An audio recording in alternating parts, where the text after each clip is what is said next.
12 years in that division, and they're out.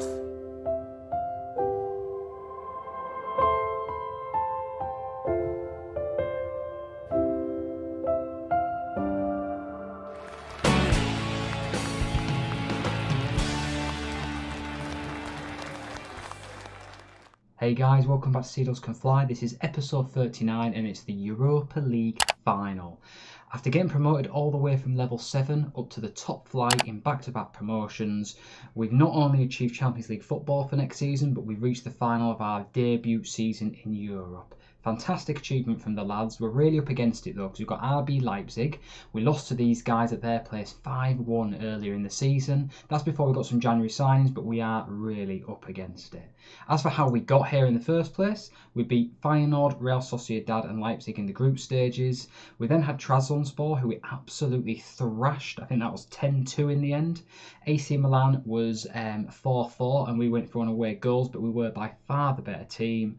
They then beat Sevilla 8-2 on aggregate before we beat Juventus 6-2 on aggregate. You'll notice here, during the knockouts, we've largely used the 4-5-1, but we've had some of our best results using Concerto, so it's a bit hard to know what's best to do here. I personally think because it's a final, we'll probably go with the more defensive system. As for how the season turned out all in all, if you missed the last episode, go back and watch it. It was a corker. But we basically finished third. We should have beaten Manchester United on the last day of the season if we were going to gain the title, but we didn't. We could only draw, which meant we ended up on 89 points. And yeah, a bit gutted really, because we were so close to getting the title, and it's going to be a really tough season again next season. But to get European football in our first season is pretty amazing. This is the lineup I'm going with for the Leipzig game. Munro up top with Argesea and Grasso. To be honest, Argesea is a bit of a risk because he's really young, only 18, and he's not very experienced, but I'm going to give the kid a go because he's done really well in Europe this season. Grasso is by far the main man, such a big game player for us, and Munro is cracking in behind, so we're definitely going to need that speed, I think.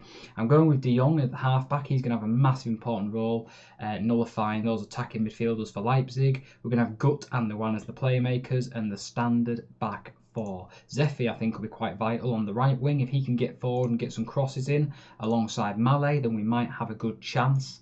Leipzig are using, like I say, a 4-2-3-1, like you can see here. They've got Adeyemi up top.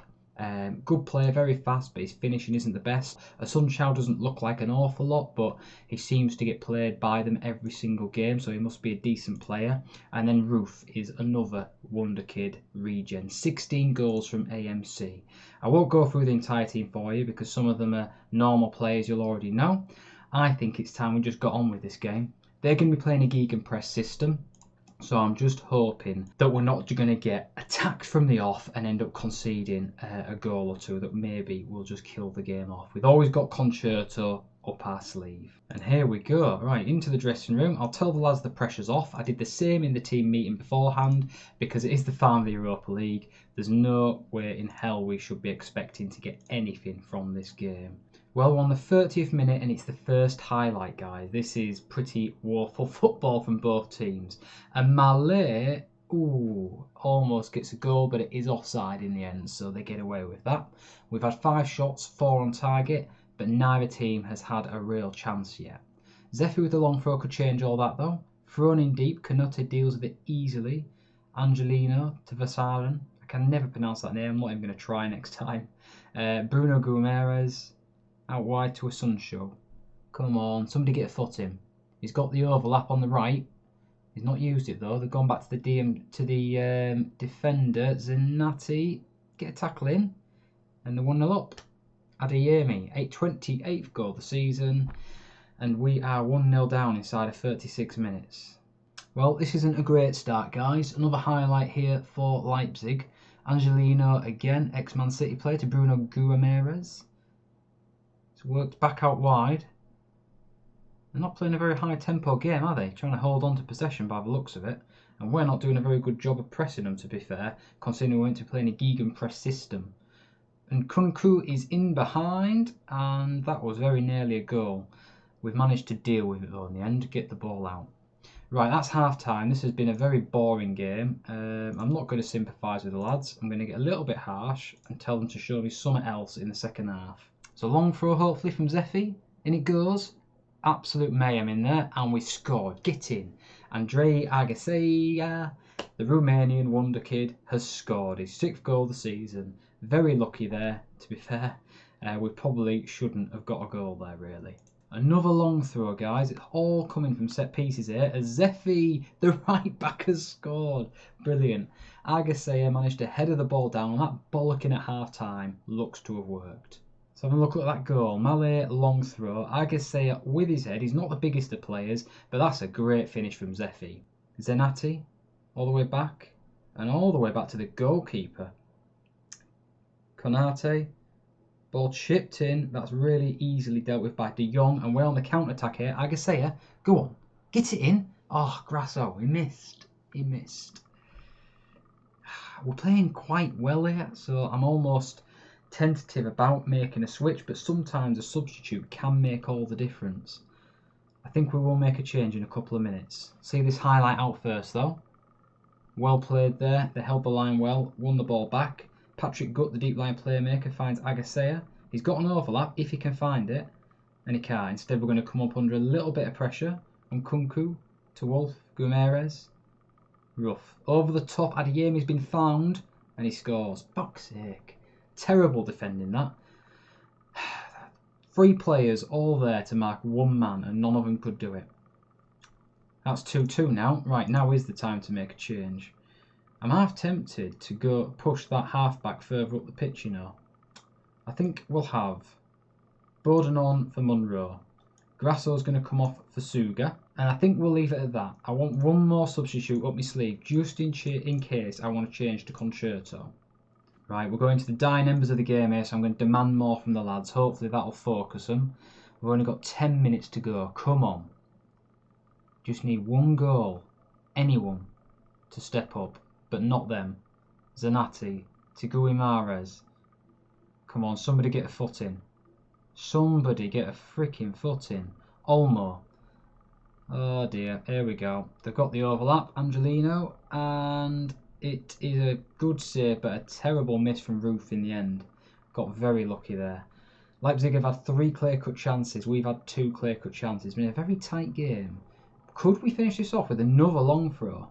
Agassia, the Romanian, gets the cross in. Usuga again. Oh my days. Nope, nothing happening from that. Oh dear. Right, we're into extra time, guys. So we've got a sub up our sleeves. What should we say to the lads? Don't let this slip away from now. We've been the better team. We should show it in extra time. Yeah. There we go. Gained confidence. I like that. Right, come on, lads. Come on. We've got a free kick with De Jong. In the ball comes, but Deloney is terrible from that sort of range. Restart from Dragowski goes to Boga, another substitute. So Leipzig have definitely used up all their changes now, I think. That's back to Guimarães. Wolf has been found in behind. Good tackle. Agassia. Malé, he's had a terrible game. Passed inside to Gut to Agassia, the Romanian. I think's played really well for such a tender age, and then he gives away possession. That is typical, isn't it? Guimarães. Ball chipped over to Zanetta. Guimarães again. They're in behind. Adeyemi. He can't generally finish, but he's probably going to shut me up there, and Wolf scores. Right, time to make a change, guys. I've seen enough. We're going to go to Concerto. I'm going to get De Jong off, and we're going to have Palm on. That's it. That is pretty much all I've got. Right, straight, made the change. We're using Concerto now. Straight from the kickoff. Come on, let's go and get a goal. Deloney. Back to Lejeune. To Brignone. To Gut. Brignone again. To Luan. Luan chips the ball over the top to Usuga. Usuga is taking on 1 off the bench. Not a bad start for him, but he's running into trouble there. Passes inside to Gut. Gut chips a lovely little pass over the top to Zeffy the Italian, who gets a first time cross in. Bowden was there but couldn't score, and Palm does. Christian Palm, get in there. The Danish wonder kid, 15th goal of the season, set up by Usuga, the other substitute. Whew, this game, eh? So Leipzig took the lead in the first half. We managed to pull the lead back in the second half before Leipzig then equalised to injury time. They took the lead in extra time, and now we have taken the lead in extra time as well. It's now 4-3. We started the beginning of extra time 3-2 down. Argesea scores to make it 4-3. Ball chipped over to Olmo, Good tackle. Palm's in behind and he's got to do it. Yes, he does. Christian Palm, legend. 5-3. So hot and cold all season. But like we said in the Juventus game, when he's needed, he turns up. The pressure with both strikers there is what led to the goal for me.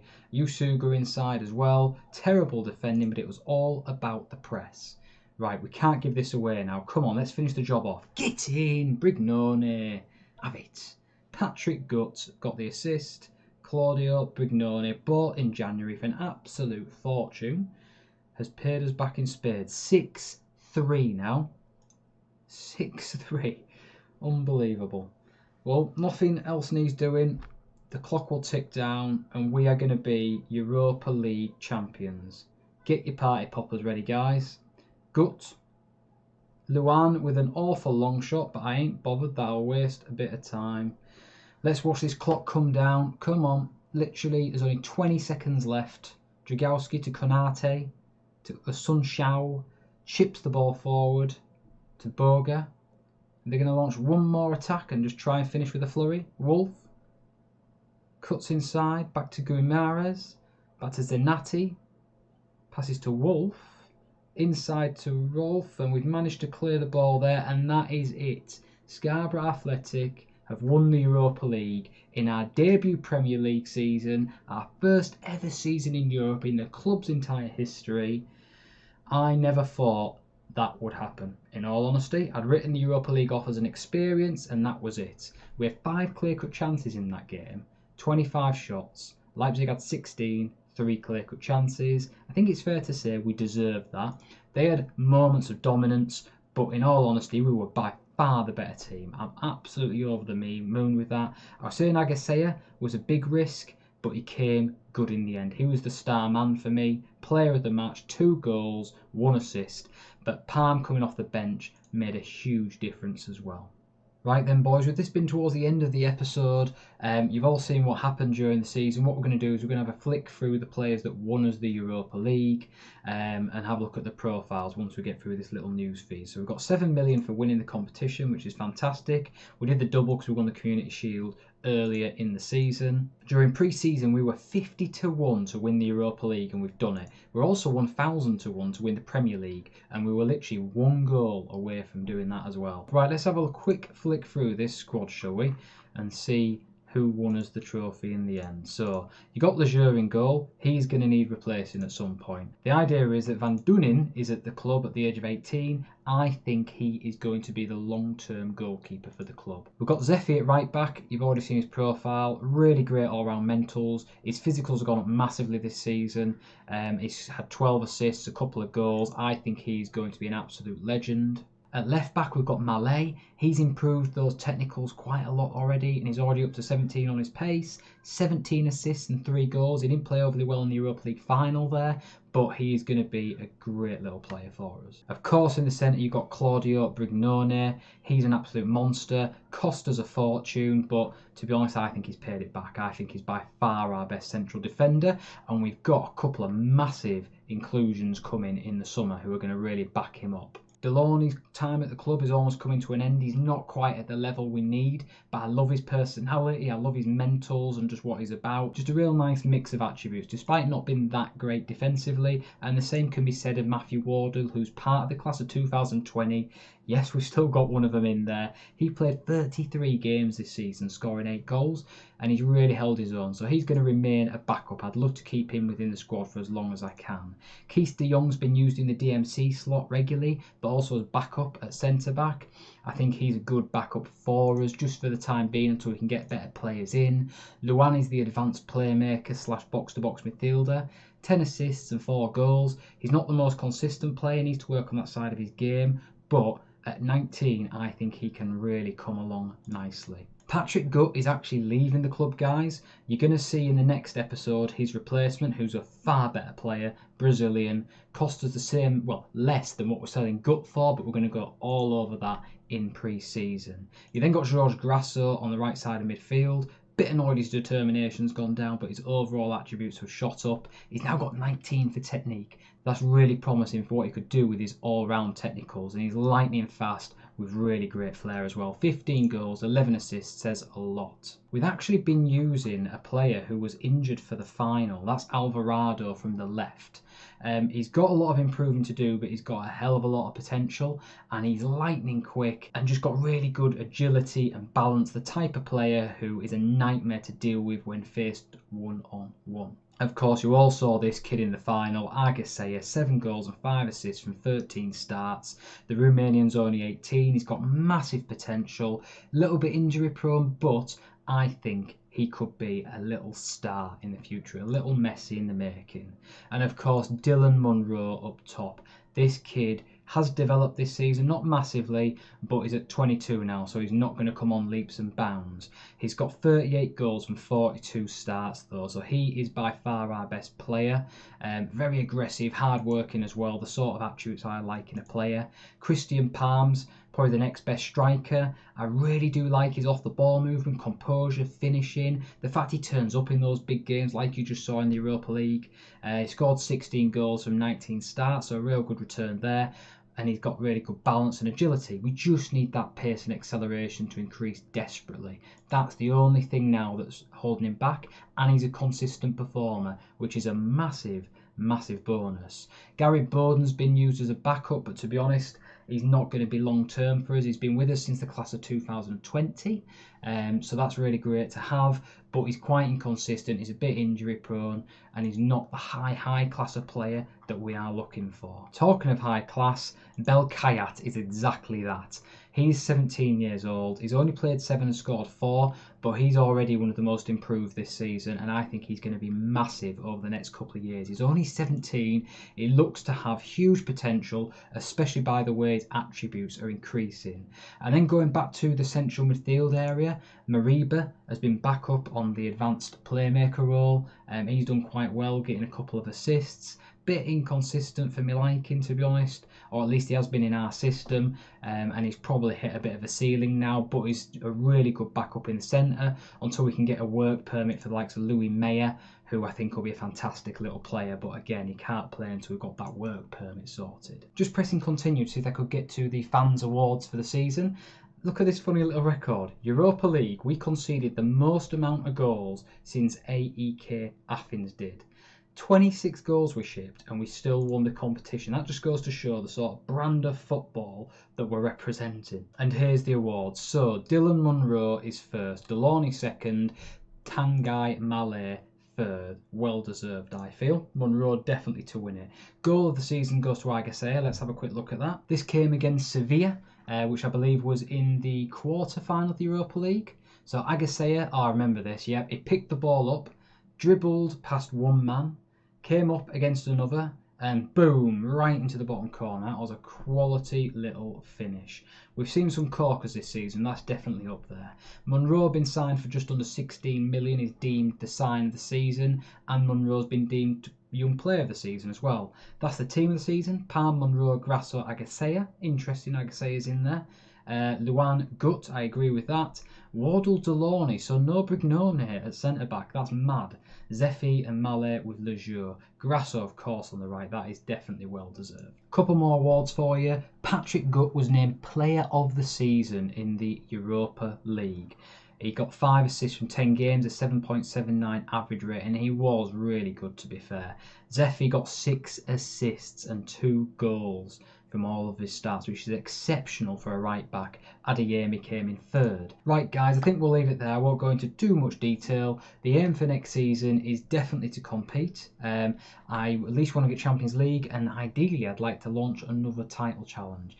We want to be getting into the knockout stages of the Champions League, and it all comes down to who we end up being drawn against as to how far I think we'll go in that. If you haven't done so already, please do subscribe and hit the bell button to get notified of new episodes when they go live. And if you enjoyed this, give us a thumbs up. It would be much appreciated. City. Right guys, I will see you very soon with pre-season, and trust me, you're going to want to see that because there's a lot of signings coming in and there's a lot of wonder kids. See you next time.